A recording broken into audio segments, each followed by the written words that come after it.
আজকে যত বন্দিশালার পিঞ্জিরে, হান্ডে আঘাত অগ্নি জ্বালা খুন রাঙা ওই জিঞ্জিরে। আসুক তুফান বজ্র নিনাদ বাধার পাহাড় মৃত্যুর পথ আগুনের খুন্দে মাখিয়ে, সব হৃদয়ের অম্বরে, সব হৃদয়ের অম্বরে। আসসালামু আলাইকুম ওয়া রাহমাতুল্লাহি ওয়া বারাকাতুহু। الحمد لله على إحسانه والشكر له على توفيقه وامتنانه، وأشهد أن لا إله إلا الله وحده لا شريك له تعظيما لشأنه، وأشهد أن سيدنا ونبينا محمدا عبد الله ورسوله الداعي إلى رضوانه، صلى الله تعالى عليه وعلى آله وأصحابه وخلانه إلى يوم عذابه ورضوانه.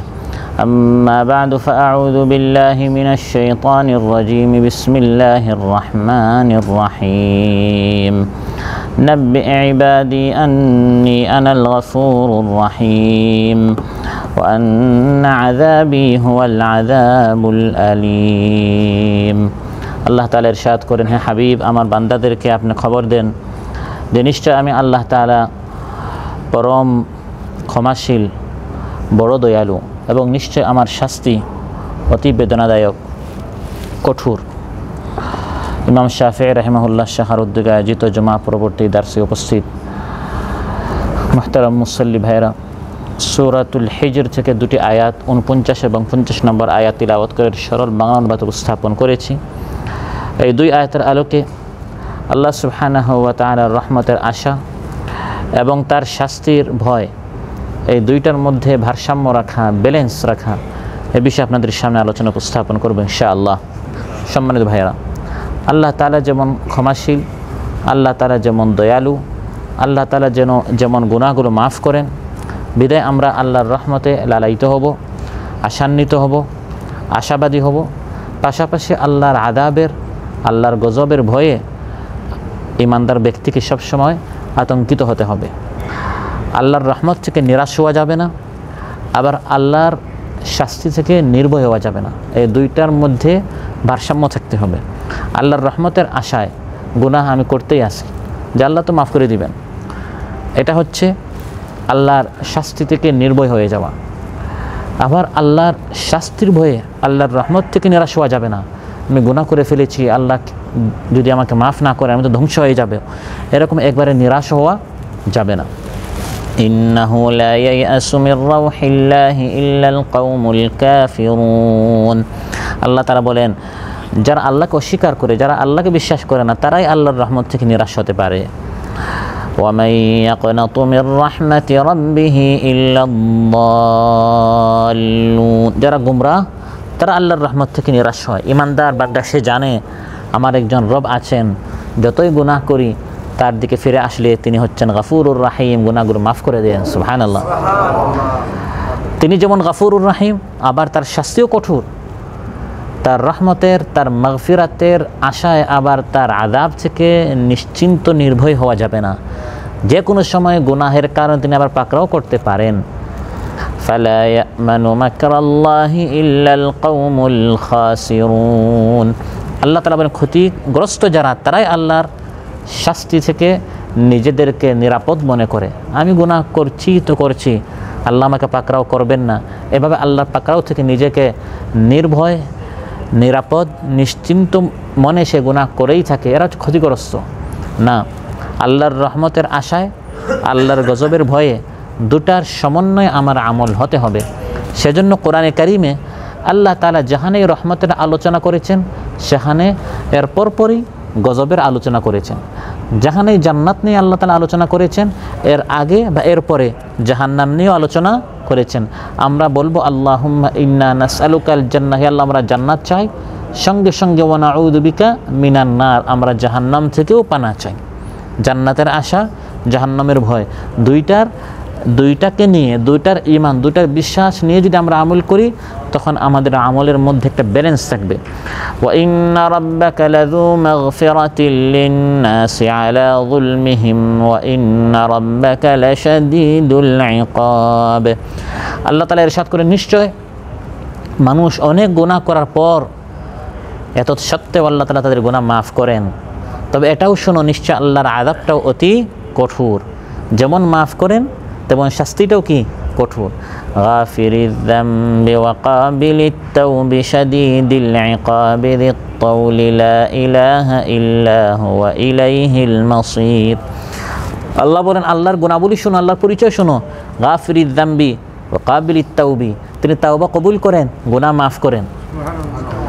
পরপরে আল্লাহ বলছেন শাদীদিল ইকাবি যিত তাওলি, অতি ক্ষমতাশালী, শক্তির অধিকারী, কঠোর শাস্তি দিতে পারেন। গুনাহ মাফ করতেও পারেন, আবার কঠোর শাস্তিও দিতে পারেন। এই দুটার সমন্বয় আমার আপনার ইবাদত হতে হবে। ইন্নাহুম কানু ইউসারিউনা ফিল খায়রাতি ওয়া ইয়াদউনানা রাগাবান ওয়া রাহাবা, আই রাগবাতান ফিল জান্নাতি ওয়া রাহবাতান মিনান নার। আল্লাহর ইবাদত করতে হবে, ইয়াদউনানা, আল্লাহকে ডাকতে হবে জান্নাতের আশায়, রহমতের আশায়, পাশাপাশি জাহান্নামের ভয়, শাস্তির ভয়। দুটা নিয়ে আমরা আল্লাহকে ডাকবো, আল্লাহর আমরা ইবাদত করব। তখন আমাদের ইবাদত ইহসান হবে, ইবাদত পরিপূর্ণ পন্থায়, পরিপূর্ণ রূপে আমার আপনার ইবাদত তখন আমরা আদায় করতে পারবো। ওয়াদউহু খাউফান ওয়া তামাআন ইন্না রাহমাতাল্লাহি কারীবুম মিনাল মুহসিনিন। আল্লাহ তাআলা বলেন আল্লাহকে ডাকো খাউফান ওয়া তামা, জাহান্নামের ভয়ে, ওয়া তামাআন, এবং জান্নাতের আশায়। তখন তুমি মুহসিন হবে, তোমার আমলটা সৎ হবে, সুন্দর হবে, সবচেয়ে আল্লাহ যেরকম চান সেরকম হবে। তখন আল্লাহর রহমতটা তুমি মুহসিন হওয়ার কারণে তোমার একবারে কাছে হবে। সুবহানাল্লাহ। সহিহ মুসলিম এসেছে, রাসূল সাল্লাল্লাহু আলাইহি ওয়াসাল্লাম ইরশাদ করেন, লাউ ইয়ালামুল মুমিনু মা ইনদাল্লাহি মিনাল উকুবাতি মা তামিআ বিজান্নাতিহি আহাদ ওয়া লাউ ইয়ালামুল কাফিরু মা ইনদাল্লাহি মিনার রাহমাতি মা কানাতা মিন জান্নাতিহি আহাদ। ইমানদার ব্যক্তি জান্নাতের আশায় আমল করছে তো করছে, সে যদি জানতো মাঝে মধ্যে যে সকল গুনাহ হচ্ছে এই কারণে যে কত কঠিন ভয়াল জাহান্নাম এর শাস্তি রয়েছে, তাহলে কেউই আল্লাহর জান্নাতের আশা করতো না, সবাই জাহান্নামের ভয়ে আতঙ্কিত হয়ে থাকতো। আর কাফির ব্যক্তি আল্লাহকে অস্বীকার করছে, আবার আল্লাহর রহমত থেকে সে নিরাশ হয়ে যাচ্ছে, আমি গুনাহ করছি, কুফর করছি। আল্লাহ তাআলা জান্নাতে কত নিয়ামত তৈরি করে রেখেছেন, এগুলো সে জানলে সে আল্লাহর জান্নাত থেকে নিরাশ হতো না। তাহলে জান্নাত থেকে নিরাশ হওয়া যাবে না, জাহান্নাম থেকে নির্ভয় হওয়া যাবে না। আল্লাহ তাআলা আমাদেরকে জান্নাত দিবেন, জাহান্নাম থেকে বাঁচাবেন, এই বিশ্বাস নিয়ে আমাকে আপনাকে আমল করতে হবে। তাই আমার আলোচ্যাতে আল্লাহ তাআলা ইরশাদ করেন, নাব্বি ইবাদি আন্নী আনাল গফুরুর রহিম ওয়া আন্না আযাবি হুয়াল আযাবুল আলীম। হে হাবিব, আমার বান্দাদেরকে শুনিয়ে দেন এই দুই গুণ আমি আল্লাহর আছে। একটি হচ্ছে আমি ক্ষমাশীল দয়ালু, আরেকটি হচ্ছে আমার শাস্তি অতি কঠোর। আন্নী আনাল গফুরুর রহিম, নিশ্চয় আমি গফুরুর রহিম, পরম ক্ষমাশীল, বড় দয়ালু। 100টা হত্যা করার পর বান্দা যখন আমার দিকে ফিরে এসেছে, আমি সব গুনাহ মাফ করে দিয়েছি। শুধু তাই নয়, ফাউলাইকা ইউবাদদিলুল্লাহু সাইয়্যাতিহিম হাসানাত, গুনাহগুলোকে আল্লাহ তাআলা নেকি দ্বারা বদলাইয়া দেন। কিন্তু যখন বান্দা ফিরে আসে না, নির্ভয়ে গুনাহ করছে তো করছে, তখন ওয়া আন্না আযাবি হুয়াল আযাবুল আলীম, আমার আযাবটা কিন্তু অতি কঠোর। জাহান্নাম কিন্তু একটা আছে, জান্নাতও আছে, জাহান্নামে কিন্তু আছে। ওই জাহান্নামে অনেক মানুষ দলে দলে যাবে। ইন্নাকুম লাতা'মালুনা আ'মালান হিয়া আদাক্কু ফি আ'য়ুনিকুম মিনাশ শা'রি কুন্না না'উদ্দুহা আলা আহদি রাসূলিল্লাহি সাল্লাল্লাহু আলাইহি ওয়াসাল্লাম মিনাল মুবিকাত। হযরত আনাস রাদিয়াল্লাহু আনহু তিনি সাহাবী ছিলেন এবং দীর্ঘ হায়াত পেয়েছেন। তিনি বলেন, তোমরা শুধু আল্লাহর রহমতের আশায় অনেক বড় বড় গুনাহ করে ফেলো, যে আল্লাহ তো মাফ করে দিবেন, আল্লাহর রহমত আছে, এই ছোটোখাটো গুনাহগুলো আল্লাহ পাকড়াও করবেন না, এরকম অনেক গুনাহ তোমরা করো। তিনি অনেক দীর্ঘ হায়াত পেয়েছেন। শেষ বয়সে এসে তাবেঈনদেরকে বলছেন, আল্লাহর নবীর জামানায় এই ছোটো ছোটো গুনাহগুলোকেও আমরা পাহাড়ের মতো বড় বড় গুনাহ মনে করতাম, তোমাদের চোখে এটা কোনো গুনাহই না, তোমরা মনে করো আল্লাহ তো মাফ করে দিবেন। কিন্তু সাহাবীরা ভয়ে থাকতেন এই গুনাহটা আবার আল্লাহ পাকড়াও করে ফেলতেও পারেন। গুনাহ আল্লাহ মাফ করে যেমন ফেলতে পারেন, তেমন আল্লাহ আবার ধরতেও পারেন। দুটাই মাথায় রাখতে হবে। আবার আল্লাহ যদি ধরে ফেলেন, অতি ভয়ে আবার আল্লাহর রহমত থেকে নিরাশ হওয়া যাবে না। আল্লাহ যেমন ধরেন আবার মাফও করেন, ধরেন। এই দুইটার মাঝামাঝি যখন আপনার ঈমান হবে, আমল হবে, তখন আমরা নিরাশ হব না। আবার আল্লাহর ভয়, আল্লাহর আযাব থেকে আমরা নিশ্চিন্ত হব না, নিজেদেরকে নিরাপদ মনে করব না। যখন বৃষ্টি আসে, ঘূর্ণিঝড় আসে, তুফান আসে, বাতাস আসে, তখন ইমানদার ব্যক্তির দুটি অবস্থা হতে হবে একই সময়। একটি হচ্ছে এই বৃষ্টি আল্লাহর রহমতের হতে পারে, আবার বলা যায় না এটা শাস্তিও হতে পারে। শুধু রহমত রহমত, আবার দেখা গেল না এটা শাস্তি এসেছে, যেমন এসেছিল আদ জাতির জন্য। فلما رأوه عارضا مستقبل أوديتهم قالوا هذا عارض ممطرنا بل هو ما استعجلتم به ريح فيها عذاب أليم تدمر كل شيء بأمر ربها فأصبحوا لا يرى إلا مساكنهم كذلك نجزي القوم المجرمين। আল্লাহ তাআলা বলেন, আদ জাতি যখন দেখলো আসমানে মেঘমালা, আশাবাদী হলো এই যে বৃষ্টি আসছে, সুদিন আসছে, বলা হলো না এটা সেই রহমতের বৃষ্টি না। এতদিন যাবৎ নবী হুদ আলাইহিস সালামকে তোমরা যে বলছিলে শাস্তি কোথায়, শাস্তি কোথায়, এটি হচ্ছে শাস্তির পূর্বাভাস। শাস্তি এখন আসছে, এই বাতাসের পরে রহমতের বৃষ্টি নয়, গজবের বৃষ্টি আসছে। বন্যা হবে, প্লাবন হবে, প্রচণ্ড বাতাস আসবে, ফলে গোটা জাতিকে ধ্বংস করা হবে। ইমানদার ব্যক্তি যখন বৃষ্টি দেখবে, বাতাস দেখবে, রাসূল সাল্লাল্লাহু আলাইহি ওয়াসাল্লাম ভয় পেতেন, নামাজে চলে যেতেন, আল্লাহর সামনে দাঁড়িয়ে যেতেন। বলা যায় না সেই শাস্তি চলে আসতেও পারে। আবার পাশাপাশি ইমানদার ব্যক্তি আশান্বিতও হবে। ওয়াহুয়াল্লাযী ইউনাজ্জিলুল গায়থা মিন বা'দি মা কানাতু ওয়া ইয়ানশুরু রাহমাতা। বান্দারা যখন নিরাশ হয়ে যায় আল্লাহর রহমত থেকে, অনাবৃষ্টির কারণে, দুর্ভিক্ষের কারণে, আল্লাহ তাআলা বলেন তখন বৃষ্টি নাজিল করে আমি তাদের উপর দয়া করি। তাহলে এই বৃষ্টি গজবেরও হতে পারে, রহমতেরও হতে পারে। বৃষ্টি দেখার পর, বজ্র শোনার পর, বিজলি দেখার পর আল্লাহ তাআলা বলেন ইমানদারদের অবস্থা কী হয়? হুয়াল্লাযী ইউরীকুমুল বারকা খাউফান ওয়া তামাআ।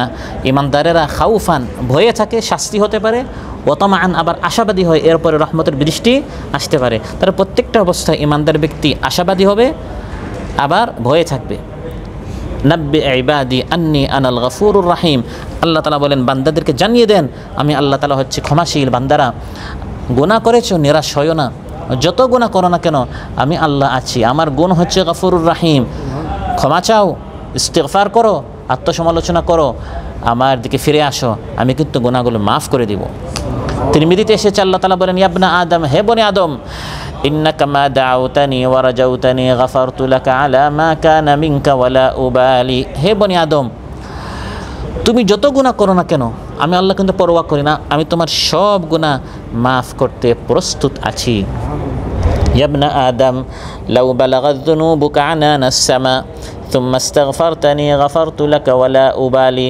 তোমার গুনাহগুলো যদি আসমানের মেঘ পর্যন্ত চলে যায়, আসমান পর্যন্ত পৌঁছে যায়, তারপর যদি এত গুনাহ করার পর তুমি যদি আমার দিকে ফিরে আসো, তাওবাহ করো, আস্তাগফিরুল্লাহ পরে যদি তুমি যদি অনুশোচনা করো, অনুতপ্ত হও, লজ্জিত হও, আন্নী আনাল গফুরুর রাহিম, আমি হচ্ছি পরম দয়ালু, সব গুনাহ মাফ করে দিব।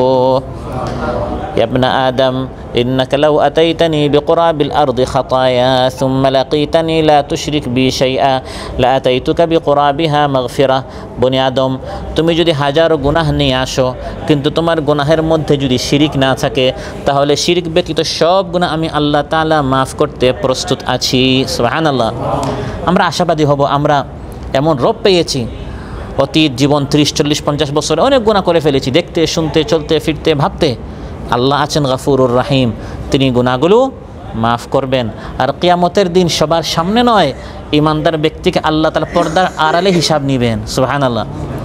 ইমানদার ব্যক্তি গুনাহ করে ফেলেছে, সহিহ বুখারীতে এসেছে ইন্নাল্লাহ তাআলা ইউদনিল মুমিন ফায়াদউ আলাইহি কানাফাহু ওয়া সিতরাহু। আল্লাহ ইমানদার ব্যক্তির কাঁধে হাত রাখেন আর অসংখ্য মাখলুকাত এর মাঝখানে একটি পর্দা দেন, বান্দাকে আল্লাহ তাআলা একা নিয়ে আসেন। আল্লাহ কীভাবে গুনাহ মাফ করেন, সুবহানাল্লাহ। তারপর ইমানদার ব্যক্তিকে বলেন আতারিফু যামবা কাযা, বান্দা স্মরণ আছে দুনিয়াতে তুমি এই জিনিসটা দেখে ফেলেছিলে, শুনে ফেলেছিলে? ফায়াকুলু নাআম, আয় রাব, হে আল্লাহ আমি করে ফেলেছি। আস্তে করে বলবে, কারণ পর্দার আড়ালে অসংখ্য অগণিত মানুষ, বাবা মা থেকে শুরু করে দাদা দাদি, সন্তান সন্ততি, আত্মীয়জন, সবাই পর্দার পিছনে। যদি কেউ শুনে ফেলে, আল্লাহ আস্তে করে জিজ্ঞাসা করবেন পর্দার আড়ালে, কেউ শুনবে না। সে বলবে হে আল্লাহ আমি এটা গুনাহ করে ফেলেছি। তখন আল্লাহ বলবেন হাত্তা ইযা কাররাহু বিযুনুবিহি, বান্দা যখন স্বীকার করে ফেলবে, বাড়াবাড়ি করবেন আল্লাহ আমি করি নাই, কিরামান কাতিবিন ভুল লিখেছে, জমিন সাক্ষী দিয়েছে এটা ভুল, এটা গুনাহগাররা করবে, তখন আল্লাহ ভালো করে ধরবেন। মান্নুকশা উদ্দীপ, যাকে আল্লাহ জেরা করবেন সে আর বাঁচতে পারবে না। কিন্তু এই ব্যক্তি ইমানদার বলবে হে আল্লাহ আমি আসলে করে ফেলেছি, স্বীকার করে ফেলবে। ওরা আফি নফসিহি আন্নাহু হালাকা, ইমানদার ব্যক্তি দেখবে আমি তো এখন ধরা খেয়ে ফেলেছি, স্বীকার করে ফেলবে। তখন আল্লাহ বলবেন সাতারতুহা আলাইকা ফিদ দুনিয়া ওয়া আনা আগফিরুহা লাকাল ইয়াউম, বান্দা দুনিয়াতে কেউ জানে না, শুধু তুমি আর আমি জানতাম। আমি দুনিয়াতে এটা ঢেকে রেখেছিলাম, গোপন রেখেছি, আজও পর্দার আড়ালে গোপন করে রেখেছি, যাও আমি এটা মাফ করে দিলাম। গুনাহ করেছেন পাহাড় সমতুল্য হলেও আল্লাহ বলেন সব আমি মাফ করে দিব। তাই বলে এই রহমতের আশায় উঠতে বসতে চলতে ফিরতে আমি যে গুনাহ করেই যাব এমন নয়।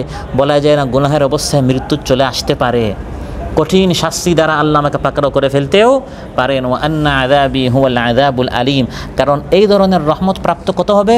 বুখারী মুসলিমের বর্ণনা এসেছে মিন কুল্লি আলফিন 999, প্রত্যেক হাজারের মধ্যে রহমত প্রাপ্ত মাত্র একজন হবে, 1999 জন যাবে জাহান্নামে, আল্লাহর আযাব প্রাপ্ত হবে। তাহলে এটা আশার বাণী না ভয়ের বাণী? ভয়ের বাণী, কত কঠোর বাণী। ওয়া আন্না আযাবি হুয়াল আযাবুল আলীম, আল্লাহর হাজার বান্দাদের মধ্য থেকে ইবলিস তার কর্মী বানাবে, তার বাহিনী বানাবে 999 জনকে, মাত্র একজন বাঁচতে পারবে। আমি আপনি সেই একজন বেঁচে থাকা কত কঠিন বিষয়। কিয়ামতের দিন এই 999 জন হাজারের মধ্যে করে করে তারা জাহান্নামে যাবে, তো গভীর জাহান্নাম। সহিহ মুসলিম এসে আবু হুরায়রা বলেন আমরা একদিন মহানবী সাল্লাল্লাহু আলাইহি ওয়াসাল্লামের খেদমতে ছিলাম, ইদ সামিআ ওয়াজবাতানা, হঠাৎ একটি ভয়ঙ্কর আওয়াজ শুনলাম। মহানবী সাল্লাল্লাহু আলাইহি ওয়াসাল্লাম প্রশ্ন করেন হাল তাদরুনা মা হাদা, তোমরা জানো এই আওয়াজ কিসের? আমরা বললাম আল্লাহু ওয়া রাসূলুহু আলাম, আল্লাহ তাআলা ভালোই জানেন। মহানবী সাল্লাল্লাহু আলাইহি ওয়াসাল্লাম ইরশাদ করেন হাযা হাজারুন রুমিয়া বিহি ফিন নারি মুনদু 70 খারিফান ইয়াহউই ফিন নারিল আন হাত্তা ইনতাহা ইলা কারিহা ফাসামি'তুম ওয়াজবাতাহা, আজ থেকে 70 বছর আগে জাহান্নামে এই পাথর নিক্ষেপ করা হয়েছিল, গড়তে গড়তে গড়তে গড়তে এই 70 বছরে সেই জাহান্নামের একবারে গভীরে পৌঁছলো। এই গভীরে পৌঁছে এই আওয়াজটা এখন তোমরা শুনলে। তাহলে ইমানদার ব্যক্তি এই জাহান্নামের ভয় আতঙ্কিত হবে। কত গভীর জাহান্নাম, বলা যায় না সেই জাহান্নামে যদি আমি আবার নিক্ষিপ্ত হয়ে যাই। সহিহ মুসলিমে এসেছে যে জাহান্নামে যারা নিক্ষিপ্ত হবে, যার গুনাহ যত বেশি আগুন তাকে তত বেশি গ্রাস করবে। মিনহুম মান তাখুযুহুন নারু ইলা কাবাই, কাউকে আগুন গ্রাস করবে টাহনু পর্যন্ত। ওয়া মিনহুম মান তাখুযু ইলা রুকবাতাই, কাউকে হাঁটু পর্যন্ত। ওয়া মিনহুম মান তাখুযু ইলা হুজজাতিহি, কাউকে কোমর পর্যন্ত। ওয়া মিনহুম মান তাখুযু ইলা তারকুয়াতিহি, কাকে এরকম আছে যাদেরকে তার কাঁধ পর্যন্ত গলা পর্যন্ত আগুন গ্রাস করে ফেলবে। এরকম যার গুনাহ যত বেশি সে জাহান্নামের আগুনে তত বেশি সে শাস্তিপ্রাপ্ত হবে। বলা যায় না সে তাদেরকে আমার নামও চলে আসতে পারে। এরকম ইমানদার ব্যক্তি সবসময় আতঙ্কিত হবে, একদিকে আল্লাহর রহমতের আশায়, অন্যদিকে আল্লাহর গজবের ভয়ে। ইয়াউমা তাবিয়াদ্দু ওয়ুজুহু ওয়া তাসওয়াদ্দু ওয়ুজুহ, কিয়ামতের দিন কতক চেহারা উজ্জ্বল হবে, ফর্সা হবে, সদা হাস্য হবে, আশাবাদী হবে, সেই চেহারা যেন আমারও হয়। আবার পাশাপাশি ইমানদার ব্যক্তি ভয়ে থাকবে ওয়া তাসওয়াদ্দু ওয়ুজুহ, কিয়ামতের দিন অনেক চেহারা কালো হবে, মলিন হবে, ভয়ে আতঙ্কে চেহারা ধুলামলিন হবে। দেখলেই বোঝা যাবে জাহান্নামের কঠিন শাস্তির ভয়াবহ চিত্র দেখে তার চেহারায় এর চিহ্ন থাকবে। এই দুই চেহারার কথা কোরআনের মধ্যে আল্লাহ ইরশাদ করেছেন, বলে দিয়েছেন। ইমানদার ব্যক্তি সাদা ফর্সা সুন্দর উৎফুল্ল চেহারা সে হবে, এই আশাবাদী হবে। আবার একদল মানুষ এর চেহারা কালো হবে, সে ভয়েও সে থাকবে। একদল মানুষকে কিয়ামতের দিন আমলনামা রিপোর্ট দেওয়া হবে ডান হাত দিয়ে। ফাসাউফা ইউহাসাবু হিসাবান ইয়াসীরা ওয়া ইয়ানকালিবু ইলা আহলিহি মাসরুরা, ফলে সে খুশি হবে, আনন্দে আত্মহারা হবে, আত্মীয়দের নিকট খুশি মনে যাবে যে দেখো আমার রিপোর্ট কত সুন্দর, সুবহানাল্লাহ। আবার কারো রিপোর্ট দেওয়া হবে বাম হাত দিয়ে, তখন সে তার আত্মীয়দের নিকট যাবে মুখ কালো হয়ে। ওয়াসলা সাইরা, জাহান্নামে নিক্ষেপ করা হবে।